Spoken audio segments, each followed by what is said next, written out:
안녕하세요. 시크릿 브라더입니다. 오늘은 유튜브 전용 영상을 한번 촬영을 해보려고 그래요. 이 단지에 대해서는 한번 다뤄드릴 필요가 있을 것 같은 생각이 들어서 송도 마리나베이라는 단지에 대해서 한번 다뤄볼까 합니다.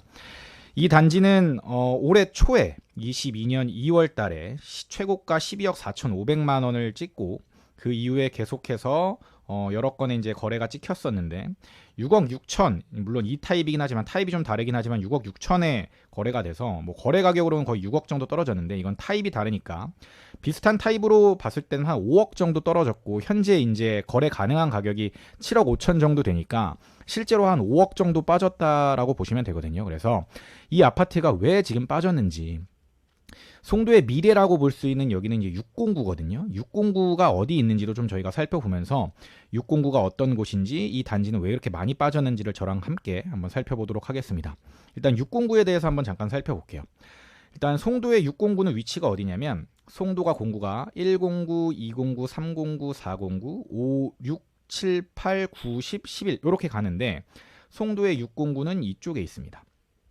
그래서 워터프론트 사업의 이제 핵심이라고 할 수 있는 곳이 609고, 그 다음에 랜드마크 시티가 이쪽에 들어오기 때문에 많은 사람들이 609를 송도의 미래라고 부릅니다. 그런데 이런 송도의 미래에 있는 송도 마리나베이라는 아파트가 왜 이렇게 크게 가격이 하락했을까? 저는 사실 가격 관점에서 이제 집중해서 보고 싶은데, 이건 제가 이제 송도랑 비교를 해볼 수 있는 경기도권에 있는 다른 구를 갖고 왔습니다. 경기 수원시 팔달구, 그 다음에 경기 용인시 기흥구, 경기 고양시 덕양구입니다. 물론 연수구에서도 송도동과 그렇지 않은 동의 가격 차이가 크기 때문에 이렇게 구별로 가격 비교를 하는 것보다는 사실 동별로 하는 게 좋고, 동별 가격 비교보다는 개별 단지별로 하는 게 좋아서 제가 뒷부분에 보여드리긴 할 건데, 어쨌든 이 구별 가격에서도 이때 왜 연수구 송도가 비쌌는지를 보여주는 게 나옵니다. 그래서 오롯이 이 가격 관점에서만 보면 이렇게 되는 거죠. 가장 송도가 저렴했을 시기가 어디였는지 먼저 보자고요. 여기입니다. 20년 초반부터 21년 초반까지 이 구간을 보시면 인천 연수구가 이제 주황색 표시가 돼 있죠. 원래 이제 가격이 가장 낮았다가 송도의 위상이 조금씩 올라가면서 가격이 확 뛰어 올라서 가장 높은 수준의 가격을 유지하고 있었습니다. 그런데 원래는 이 다른 지금 팔달구, 기흥구, 덕양구랑 거의 비슷비슷한 수준을 유지하거나 조금 낮은 수준이었어요. 그런데 이때부터 수원시 팔달구가 먼저 올라가고 용인시 기흥구가 올라가고 그 다음에 고양시 덕양구가 올라갈 때 이 구간에서 인천 연수구만 주춤하게 됩니다. 물론 많은 분들이 아시겠지만 이때는 인천에 뭐 입주 물량도 계속해서 많았었고, 그리고 인천이 이때가 굉장히 저평가되었을 때예요. 다른 데가 많이 올라가는데 인천이 못 올랐을 시기인 거죠. 그래서 마찬가지로 송도동도 인천에 속해 있기 때문에 이 구간 동안은 가격이 오르지 못하다가 이렇게 21년 중반부터 가장 급격한 상승폭을 보이면서 21년 말에는 가장 높은 데의 가격이 이렇게 형성이 돼 있죠. 연수구 전체가 이러니까 이 연수구를 이끄는 송도동은 당연히 이거보다 훨씬 더 많이 올랐다라는 겁니다. 그래서 오롯이 가격의 관점에서만 봤을 때 송도는 가격이 굉장히 고평가되어 있고 오버슈팅이 되었기 때문에 가격이 조정받았다고 볼 수 있는 겁니다. 송도 단지 중에서 4억 떨어진 단지, 5억 떨어진 단지, 뭐 3억 떨어진 단지들이 많지만 송도의 609의 특징을 먼저 잠깐 한번 보면 이렇습니다.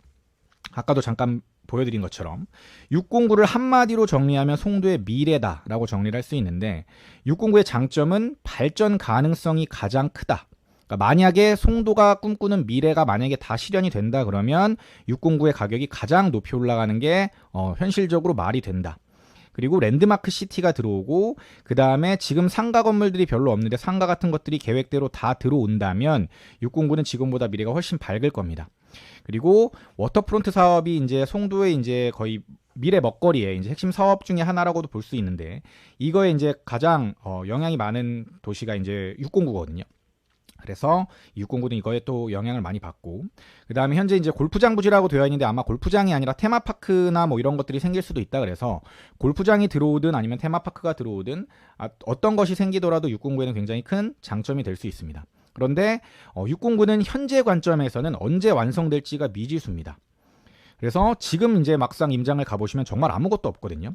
그래서 지금 너무 아무것도 없는데 지금 장화 신고 들어가기는 조금 이른 타이밍이긴 하다. 그런데 많은 사람들이 그 장밋빛 미래만 보고 나는 빨리 들어가야지 라고 해서 들어갔다가 지금 조정장을 맞으면서 낭패를 보신 분들이 꽤 많은 거죠. 특히 아까 최고가를 찍은 12억 4,500만 원에 거래를 하신 분이 그런 케이스겠죠. 그리고 이제 바다뷰가 나오는 단지들이 609에는 꽤 있기 때문에 이 바다뷰에 대한 로망과 호재 때문에 오버슈팅이 되었고, 이때 투자하는 거는 절대 금물인데 이때 투자를 하신 거죠. 제가 가격 비교를 이렇게 해놨습니다. 여기가 이제 송도에서 가장 핵심 지역이라고 할 수 있는 309, 그 다음에 여기는 609, 그 다음에 여기가 109입니다. 제가 다음 시간엔 109에 대해서 잠깐 다뤄드릴 건데, 지금 우리가 볼 거는 609에 있는 더샵 마리나베이입니다. 지금 옆에 적어놓은 제 가격은 네이버 부동산 기준으로 중층 이상의 입주 가능 물건 기준으로 현재 실제 거래 가능한 금액들을 제가 적어왔습니다. 그래서 더샵 송도 마리나베이가 7.5억이면은 지금 매수가 충분히 가능한 가격대이고, 비교군으로 들어와 있는 기흥역 센트럴 푸르지오도 7.5억입니다. 그리고 다산 이편한 세상 자이가 다산 신도시에 있는 거죠. 지금 현재 거래 가능한 금액이 8.3억입니다. 그리고 삼성지구 옆에 있는 지충역 한림 프레버가 8.8억입니다. 그런데 현재 가격을 보기 전에 우리는 이 비교평가 그래프를 먼저 봐야 됩니다. 이 빨간색 더샵 송도 마리나베이를 보시면 원래 가장 가격이 낮은 수준에서 유지했었어요. 물론 세대수가 3100세대나 되고 굉장히 대단지기 때문에 이게 들쭉날쭉합니다. 가격이 A타입, C타입이긴데 들쭉날쭉하긴 한데, 어쨌든 평균선을 그려봤을 때 평균선이 다른 단지들에 비해서 다 낮았죠. 특히 이럴 때 같은 경우는 거의 가격 차이가 2억 이상 났었습니다. 그런데 송도가 가격이 많이 오르면서, 인천이 가격이 많이 오르고 송도가 많이 오르면서 송도가 좋다라는 인식이 생기자 많은 사람들이 송도로 몰려갔고, 여기서 이런 가격대를 거래하게 되죠. 그래서 제가 항상 조심하라고 말씀드리는 거는, 아무리 좋은 지역, 아무리 좋은 단지여도 최고가를 찍으면서 신고가를 찍는 게 가장 위험한 투자일 수 있다라고 항상 말씀드리는데, 이때 거래하신 분들이 이런 거죠. 만약에 그분들이 이 그래프를 봤다면 원래 비교군에 있는 가격대가 지금 이 가격대에 머물러 있는데 이 가격을 과연 샀을까? 다른 단지들은 지금 9억 정도밖에 안 하는데 내가 12억을 주고 과연 더샵 송도 마리나베이를 샀을까라는 생각을 하는 거죠. 아마 비교평가를 안 해보고 샀을 확률이 굉장히 높은 겁니다. 그래서 지금 현재는 정상 가격으로 다 돌아온 거고 지금 현재 거래 가능한 가격이 송도 마리나베이가 7.5억이고 기흥역 센트럴 푸르지도 7.5억입니다. 만약에 그렇다면 제가 지금 이 방송을 보고 계신 분들께 여쭤볼게요.